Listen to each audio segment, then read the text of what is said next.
Will you pray with me?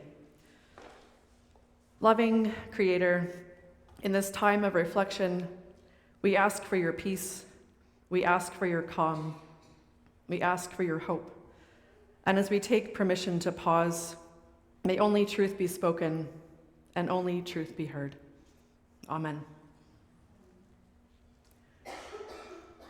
So you can pause for a moment and look at this beautiful nature scene for a minute while we talk about our reflection today.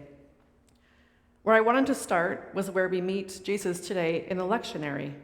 As you can hear, it's a flashback to the scenes where we are leading up to and during the Last Supper, where Jesus gathers with his beloved disciples.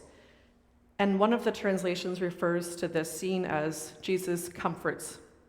He's comforting his followers, but we are left to imagine the words and the feelings around why. They are grappling with this reality that he won't always be with them in a way that they can see him, and they want to know how to go on, and they are scared to lead on without him. And perhaps in those days there were not as many terms or images or reactions to the concept of anxiety, but I would think during this time would have been an anxiety-inducing chapter for those followers. The unknown is never easy. Change is often not easy. And managing our minds and our thoughts and our feelings through upheaval, all of that is definitely anxiety-inducing. So Jesus began with this notion of comfort. Do not let your hearts be troubled, which should be reassuring.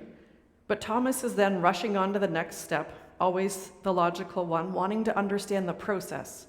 How will they know when experiencing this loving God without Jesus explaining and showing the way? They want a solution. They want a silver bullet. And Jesus tries to explain again. If you know me and love me, the one right here in front of you, you've seen and heard all you need to know about God. I can be the answer. I can be the way. And of course, they should be reassured, and they've witnessed miracles, healings, and gentle ways and radical hospitality, care for the outcasts. But surely there will be a step-by-step guide or a flash of lightning or a miracle, a sign, but perhaps a signier kind of sign that Jesus could give them to make them feel really comforted. They want to feel certain that they're on the right path and that God will be with them, that they could be still and know, that their hearts wouldn't be troubled even when Jesus wouldn't be there to guide them. But how often, though, are our own hearts and minds troubled? How often do we miss the signs of the help and comfort that might be right in front of us? And we barge ahead in our life, stumbling, reaching, crying out, wondering how we will ever be good enough or feel the completeness of Spirit's love in that God-sized hole in our hearts, that God-sized hole in our lives.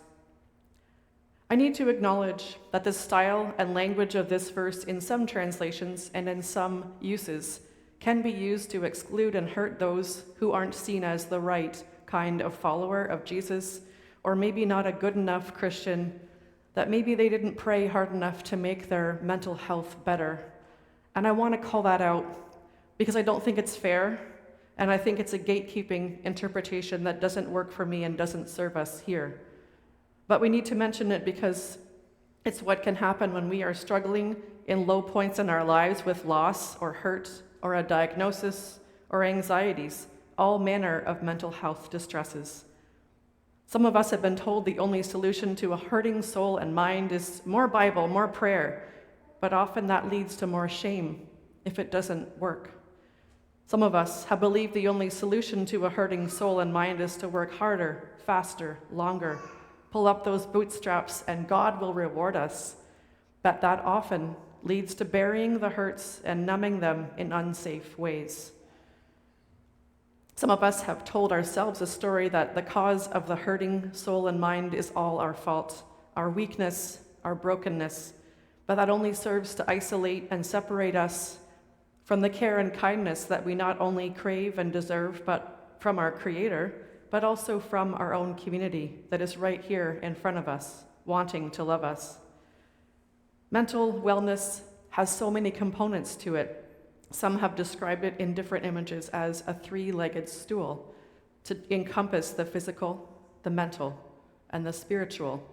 the various ways that our mind, our emotions, and our body contribute to a balanced life model. When we learn more about the balancing act of maintaining wellness, we notice the body and the mind and the spirit need to work together in cooperation to support us. But sometimes they're out of balance, and that's when we bring together tools, supporters, coaches, spiritual practices, and good medicine to bring us back into balance when it's missing. The napping couch. On the dairy farm where I was raised, there was always a designated napping couch. Milking time came early, and so it was common for one or both of my parents to enjoy what we had to call a siesta after breakfast. If the schedule got overturned to a difficult calving or a morning meeting, the rest time would then be moved to the afternoon, but except for intense times of planting or harvest or the odd family celebration with a local fall fair, the siesta and the napping couch were a fixture in our home. And maybe you, like I, have experienced what happens when sleep is at a premium. Someone maybe dozes off at church, maybe, or needs to grab an extra coffee before they hit the road. It's not always so serious at first, but over time, lack of sleep can deepen problems. Tempers running short, small problems becoming large, words becoming harsh, shortcuts taken, and these can lead to accidents. The mental toll isn't always as easy to notice, but it's all too real. Maybe you, like me, have found yourself in a time of exhaustion, noticing jitters, that unending twitch of the eye, the sluggishness or an uptick in mental health symptoms, anxious thoughts, intrusive worries, feelings of rage or hopelessness that a simple nap is not likely to fix on its own. So why does this matter to me? Well, for me, it goes back to a topic that's big in the other part of my world and the other place where I work in the farming sector with the Ontario Federation of Agriculture. With my history in farm country, I've known too many people who've kept their struggles to themselves out of shame or lack of knowledge.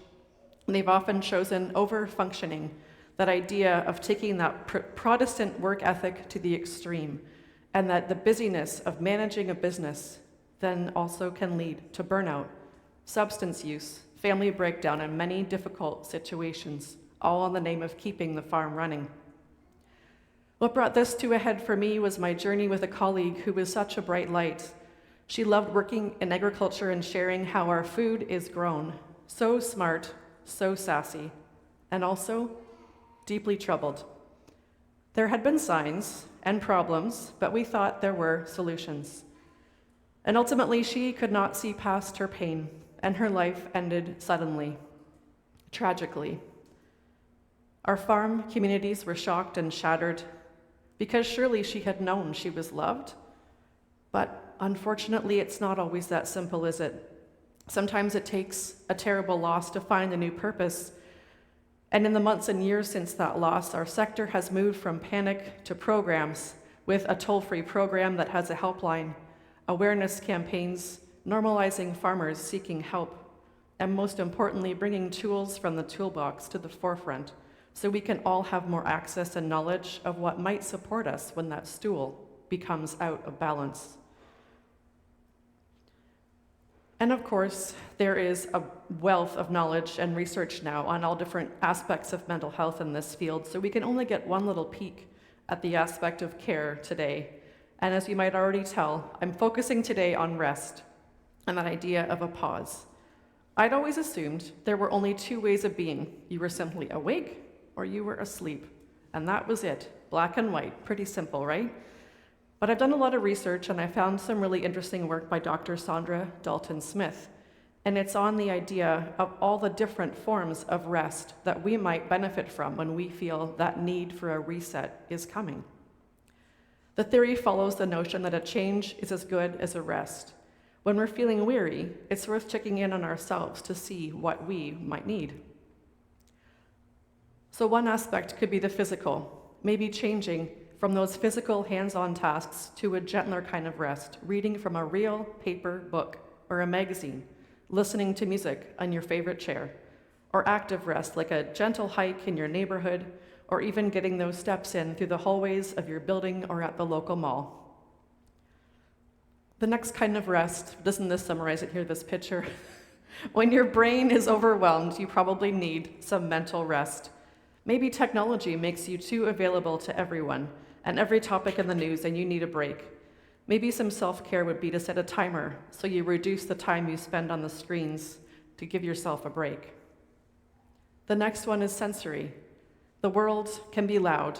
And think about all the sound and conversations you hear around you, noise and roads and construction. We always need a break from this. You can turn off your sound notifications or use headphones, or just soak up the sounds of nature. How about creativity?